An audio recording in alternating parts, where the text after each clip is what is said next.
বর্তমান পরিস্থিতি এবং অন্তর্বর্তীকালীন সরকার নিয়ে আলোচনা হয়েছে।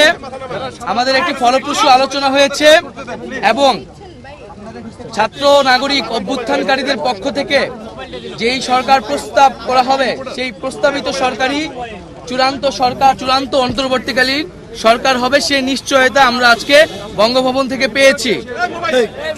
আমরা প্রাথমিকভাবে আমাদের অন্তর্বর্তীকালীন সরকারের জন্য সরকারের প্রধান উপদেষ্টা হিসেবে সর্বজন গ্রহণযোগ্য নোবেল পুরস্কার বিজয়ী আন্তর্জাতিক খ্যাতিসম্পন্ন ব্যক্তিত্ব ডক্টর মোহাম্মদ ইউনূসের নাম প্রস্তাব করেছিলাম এবং আজকে মহামান্য রাষ্ট্রপতিও সম্মতি দিয়েছেন ডক্টর মোহাম্মদ ইউনূসকে প্রধান করেই অন্তর্বর্তীকালীন সরকার দ্রুত সময়ের মধ্যে গঠন করা হবে।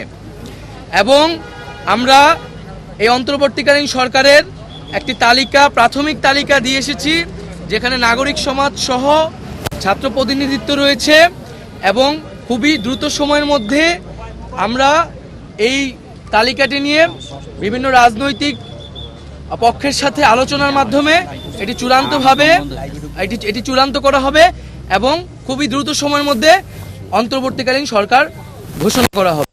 আমরা সকল প্রতি আহ্বান থাকবে এই ধরনের লুটপাট হামলাকে রুখে দিবেন এবং যারা সংবাদকর্মী আছেন তাদের প্রতি সর্বোচ্চ সহযোগিতা করবেন এবং আপনারা থানাগুলোকেও প্রয়োজনে পাহারা দিবেন। আমরা বলেছি বারবার, যারা এই ফ্যাসিস্ট রেজিমের সাথে গণহত্যায় জড়িত ছিল, দুর্নীতিতে জড়িত ছিল, তাদেরকে আইনি প্রক্রিয়ায় বিচারের আওতায় আনা হবে। কেউ আপনারা আইন তুলে নেবেন না। আমরা প্রতিহিংসা রক্তপাত চাই না, আমরা একটি শান্তিপূর্ণ বাংলাদেশ চাই। এবং আমরা সকলের প্রতি আহ্বান জানাবো যে অভ্যুত্থানকারী ছাত্র নাগরিকদের প্রস্তাবিত সরকারি বাংলাদেশে দ্রুত সময়ের মধ্যে ঘোষণা করা হবে। জনগণ যাতে সেই আস্থাটি রাখে এবং আমাদেরকে অবশ্যই সরকারি স্থাপনা, রাষ্ট্রীয় সম্পদ এবং আমাদের যে সংখ্যালঘু সম্প্রদায় রয়েছে তাদেরকে রক্ষা করতে হবে এবং পুলিশ বাহিনীকে, আইন শৃঙ্খলা বাহিনীকে পুনর্গঠনের মাধ্যমে দ্রুতই জনগণের মধ্যে শান্তি শৃঙ্খলা ফিরিয়ে আনার জন্য নিয়োগ করা হবে। এবং ছাত্র নাগরিকরা যে আজকেও ঢাকা শহরে ট্রাফিকের দায়িত্ব নিয়েছেন, এটি মন্দির পাহারা দিচ্ছেন, এটিকে সবাই প্রশংসা করেছেন এবং দেশের আইন শৃঙ্খলা বাহিনী ফিরে আসা না পর্যন্ত আমাদেরকে সবাইকে সতর্ক থাকতে হবে এবং আমাদেরকে এই যে কোনো ধরনের নাশকতা যাতে না হয়, লুটপাট যাতে না হয়, সেজন্য ছাত্র জনতাকে পাহারা দিতে হবে, সতর্ক অবস্থানে থাকতে হবে। সকলে মিলে ছাত্র জনতার দেশ গঠনের মাধ্যমে আমরা যে নতুন বাংলাদেশ, সেই বাংলাদেশ বিনির্মাণ করব।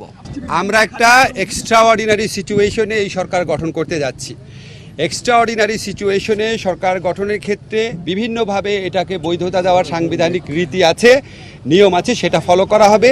সরকারের মেয়াদ এখনই ঠিক করা হয়নি, ওইটা আমাদের এই ছাত্র জনতা, আমাদের যারা সমন্বয়করা, ওনাদের প্রস্তাবক্রমে ডক্টর মোহাম্মদ ইউনূসকে তত্ত্বাবধায়ক সরকারের প্রধান হিসাবে আমাদের রাষ্ট্রপতিও সম্মতি জানিয়েছেন। অন্তর্বর্তীকালীন সরকার হিসাবে উনি আসার পর এই ব্যাপারে একটা ঘোষণা আসবে।